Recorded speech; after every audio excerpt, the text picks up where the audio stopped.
بچپنے سے جوانی اور عالم شباب میں قدم رکھتے ہیں۔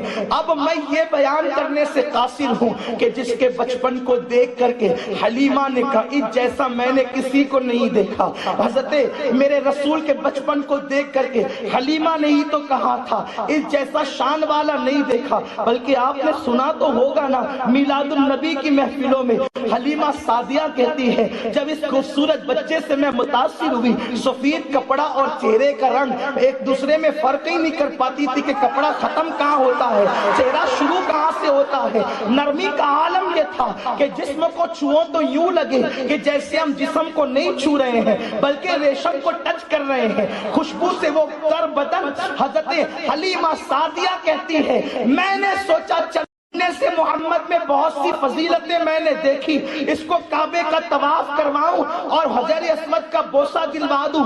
حضرت امام قسطلانی لکھتے ہیں کہ جب حضرت حلیمہ حضور ننھے سے رسول کو جو ہے وہ حجر اسود کا بوسہ دلانے کے لیے لے گئی، حلیمہ کہتی ہے آج بھی جس دن بیان کیا کہتی ہے آج بھی وہ منظر میری نظروں میں پھر رہا ہے کہ میں نے جیسے ہی سر اور کمر کو سہارا دے کر حجر اسود کے برابر ننھے سے محمد کو کیا، اس سے پہلے کہ حجر تک ان کا منہ جاتا میں نے یہ منظر دیکھا، حجر کعبے سے باہر آیا اور اس نے محمد کے منہ کو چوم کر کے تب ہم اس نتیجے پر پہنچتے ہیں کہ جب مکہ فتح ہوا سارے پتھر نکال کر پھینک دیے گئے، حجر اسود بھی پتھر تھا وہ کیوں پھینکا نہیں گیا تو دنیا پکار اٹھے گی، وہ پتھر تھے جو مصطفیٰ کی دشمنی میں بیٹھے تھے نکال کر پھینک دیے گئے۔ یہ کالے رنگ کا پتھر مصطفیٰ کو چومتا تھا، اللہ نے فرمایا تو نے میرے حبیب کے لبوں کو ایک بار چوما ہے، ہم کسی کا احسان نہیں رکھتے قیامت تک کہ تجھے چموانا ہوگا۔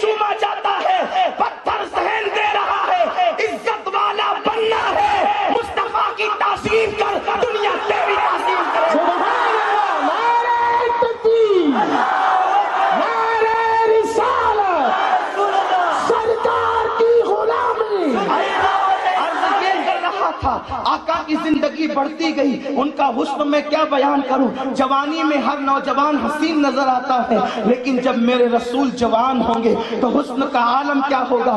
ارے ان کی زندگی جب 40 سال سے آگے بڑھی تو مولا علی کہتے ہیں حضور کے حسن کا عالم یہ تھا اگر دیوار کے سامنے کھڑے رہتے تو دیوار کا عکس میرے نبی کے چہرے میں نظر آتا تھا، جیسے آئینے میں دیوار دکھتی ہے ویسے رخسار مصطفیٰ میں میرے آقا علیہ السلام کے چہرے میں دیوار کا، چاند کا، سورج کا عکس نظر آتا تھا۔ اور ایک بات بتاؤں، لوگ سوتے ہیں تو ان کی زلفیں بکھر جاتی ہے، میرے نبی سوتے تھے کبھی زلفیں نہ بکھری۔ میرے آقا علیہ السلام جب نیند سے اٹھتے تھے، نیند سے اٹھنے کے بعد حسین حسین لوگوں کا چہرہ عجیب عجیب معلوم ہوتا ہے، لیکن آقا جب نیند سے اٹھتے تھے تو چہرے پر نیند کے آثار نظر نہیں آتے تھے، اب اتنے حسن والے تھے۔ اگر میں اسی پہ گفتگو کروں، شاید گزشتہ نشست میں نے اس سے کچھ روشنی لی تھی، یہ نہیں کہہ سکتا کہ روشنی ڈالی تھی، سیرت پر کون روشنی ڈال سکتا ہے، سیرت سے تو روشنی ہے، تو میں نے اس سے روشنی لی تھی۔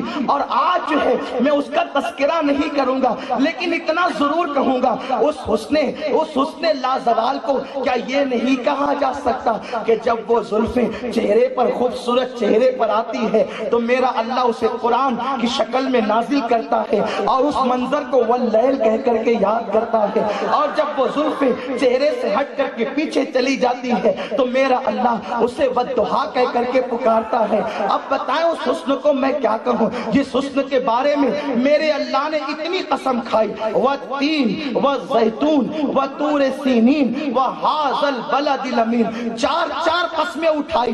اللہ یوں ہی کہہ دیتا تو کون نہیں مانتا، جو نہ مانتا وہ کافر ہوتا، ایک بھی قسم کھاتا تو کافی تھا۔ قسم کھانے پر کس نے مجبور کیا تھا؟ اللہ تو قسموں سے پاک ہے، ایک دو نہیں چار قسمیں کھائی۔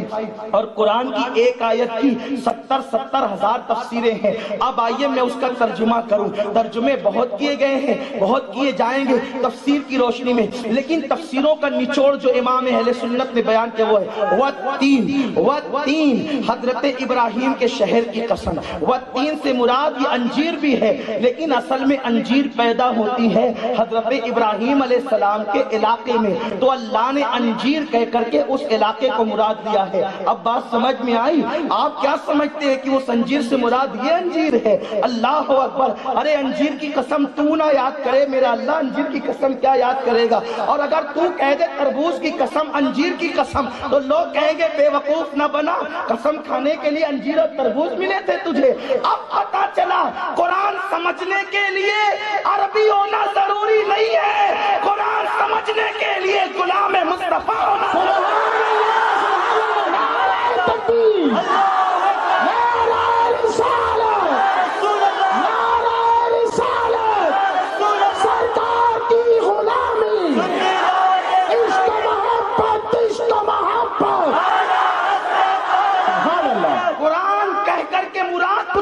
ہے، اور اللہ کی مراد کو مصطفیٰ جانے رحمت سمجھتے ہیں اور وہ اپنی امت کو بیان کرتے ہیں۔ لیکن میں یہ بھی نہیں کہتا کہ ظاہری معنی کا انکار کر دیا جائے، میں ظاہری معنی کا منکر بھی نہیں، لیکن اس کی مراد یہ ہے شہر ابراہیم کی قسم۔ آگے چلتے ہیں، والتین شہر ابراہیم کی قسم، والزیتون شہر جو ہے وہ شہر ابراہیم کی قسم، والتین والزیتون، اور پھر اس شہر مبارکہ کی قسم، اس مقدس شہر کی قسم، اس عظمت والے اور برکت والے شہر کی قسم جو شہر حضرت سیدنا عیسیٰ علیہ السلام کا شہر ہے، اس مبارک شہر کی قسم، شہر ابراہیم کی قسم، شہر عیسیٰ کی قسم، وطور سینین اور شہر موسیٰ کی قسم۔ آپ دیکھ رہے ہیں حضرت ابراہیم کی قسم، حضرت عیسیٰ کے شہر کی قسم، مصطفیٰ جا حضرت موسیٰ کے شہر کی قسم، والتین شہر ابراہیم کی قسم، والزیتون برکت والے عیسیٰ کے ولادت گاہ کی قسم، وطور سینین اور جہاں جا جا کر موسیٰ اللہ سے کلام کرتے تھے اس مبارک شہر کی قسم، وہذا البلد الامین، اور تیرے شہر کی قسم محبوب جہاں تو چلتا پھرتا ہے۔ چار قسمیں اٹھائی، اب چار قسمیں اٹھا کے کہتا ہے لقد خلقنا الانسان فی احسن تقویم، اے حبیب ہم نے تجھے بہت خوبصورت پیدا کیا۔ الانسان، آپ جانتے ہیں جو لوگ عربی پڑھتے پڑھاتے ہیں، انسان مطلق انسان، الانسان، یہاں الانسان سے مراد امام رازی امام سیوطی کہتے ہیں کہ الانسان سے مراد محمد الرسول اللہ، سبحان اللہ اکبر۔ چار شہروں کی قسم نبیوں کی یاد کی فرقہ، او جانے کائنات میرے مصطفیٰ ہم نے تجھے سب سے خوبصورت پیدا کیا، کتنا خوبصورت بنایا۔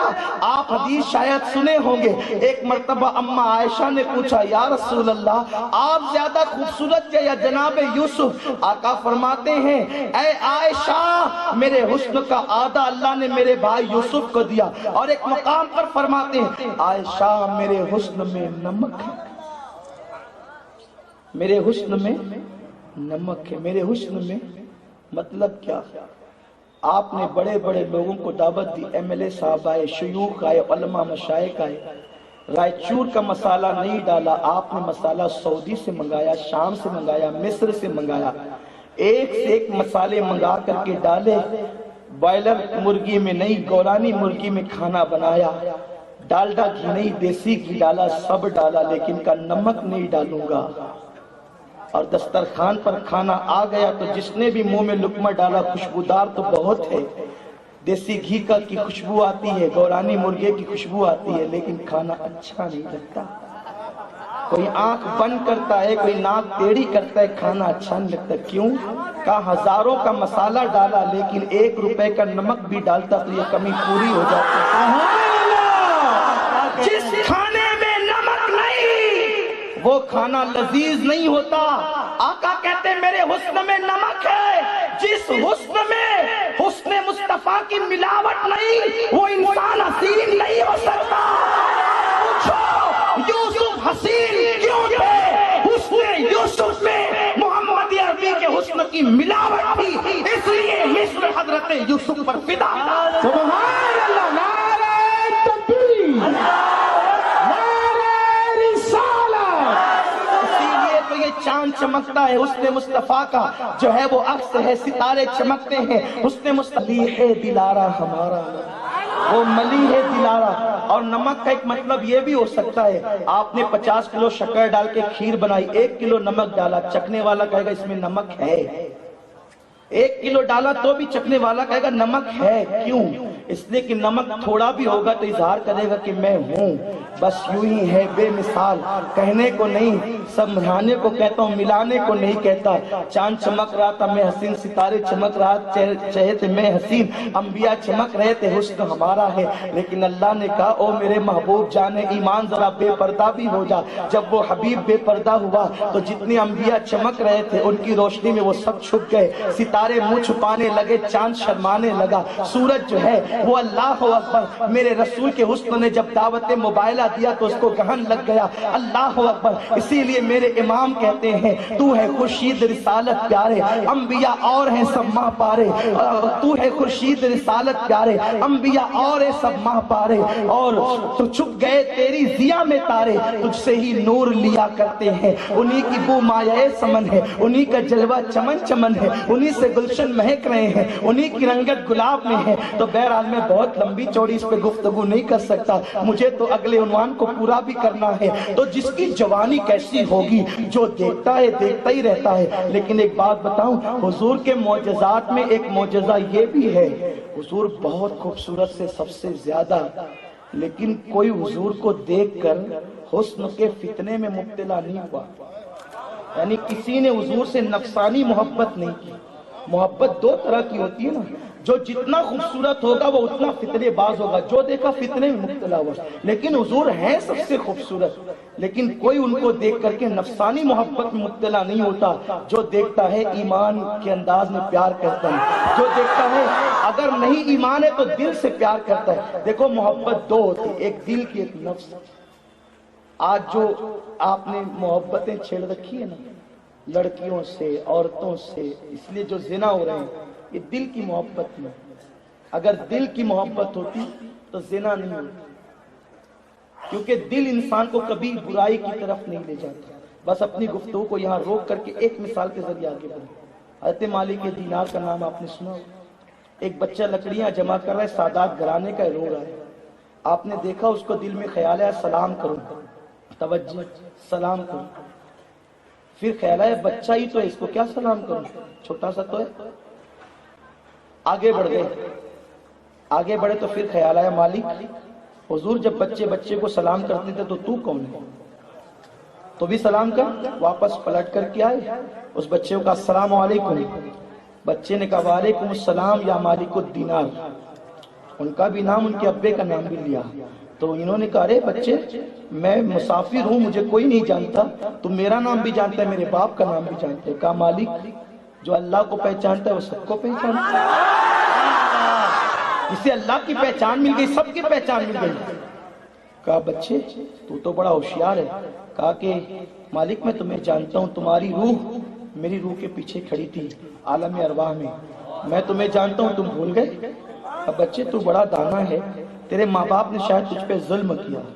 اور جلدی بڑھ رہا ہوں، مجھے اپنے عنوان کی طرف جانا ہے. ضمنی باتیں یوں نکل آتی ہیں اور اس کو چھوڑے بغیر پھر جانے دل بھی نہیں چاہتا، ورنہ بات ہی سمجھ میں نہیں. مالک ابن دینار کہتے تیرے ماں باپ نے تجھ پہ ظلم کیا. کہا آپ میرے ماں باپ سے بدگمان نہ ہونا، میرے ماں باپ بڑے نیک ہے، ظلم نہیں کیا. یہ لکڑیاں پھر تو جو سمیٹ رہا ہے اکٹھا کر رہا ہے، ایسا لگتا ہے کہ تجھ سے کام زبردستی لیا جا رہا ہے. کہا میرے ماں باپ کی مدد کے لیے میں خود آیا ہوں. رونے کی وجہ لکڑیوں کا جمع کرنا نہیں ہے، رونے کی وجہ یہ ہے کہ میری ماں کے پاس جب میں لکڑیاں سمیٹ کر لے جاتا ہوں تو بڑی بڑی لکڑیاں جب وہ چولہے میں ڈالتی اور آگ نہیں لگتی تو میری ماں چھوٹی چھوٹی لکڑیاں ڈال کر کے آگ لگاتی ہے. تو میں اسی کو یاد کر کے رو رہا ہوں. جب تم جیسے بڑے بڑے جہنم میں ڈالے جائیں گے اور آگ نہ بھڑکے گی تو مجھ جیسے بچوں کو بھی کہیں ڈال نہ دیا جائے. اسی سے میں رو رہا ہوں. کہا بچے تو بچہ ہو کر کے اتنی آخرت کی فکر کرتا ہے. دیکھو اس زمانے کے بچوں میں بھی یہ فکر تھی, آج بڑوں میں بھی نہ رہی. اس لیے کہ اس زمانے کی مائیں اپنی اولاد کی پرورش ہی ایسی کرتی تھی کہ بچوں کو اللہ تبارک و تعالیٰ کا قرب بچپن میں, معرفت بچپن میں مل جاتی تھی. آج کی مائیں سیریل دیکھ کر کے اپنی زندگی کے لمحات کو گزار رہی ہے. آج کی مائیں فلمیں دیکھ کر کے اپنے بچوں کو دودھ پلا رہی ہے. آج کی مائیں بے پردہ اپنے حسن کو بازاروں میں نمائش کر رہی ہے. میں اپنی قوم کی بیٹیوں کو بتا دینا چاہتا ہوں, اے میری قوم کی بیٹیوں, حسن نمائش کے لیے نہیں ہے, اس لیے کہ میرے رسول نے ایک مسلم بیٹی کی عزت کو کعبے سے بلند کیا. کعبے کی عزت سے بلند ایک مومنہ عورت کی عزت ہے. اور سنو, تم زیور کو, دولت کو سب کچھ سمجھتی ہو, میری بہنوں گورا رنگ عزت والا نہیں ہوتا, زیور عزت والے نہیں ہوتے.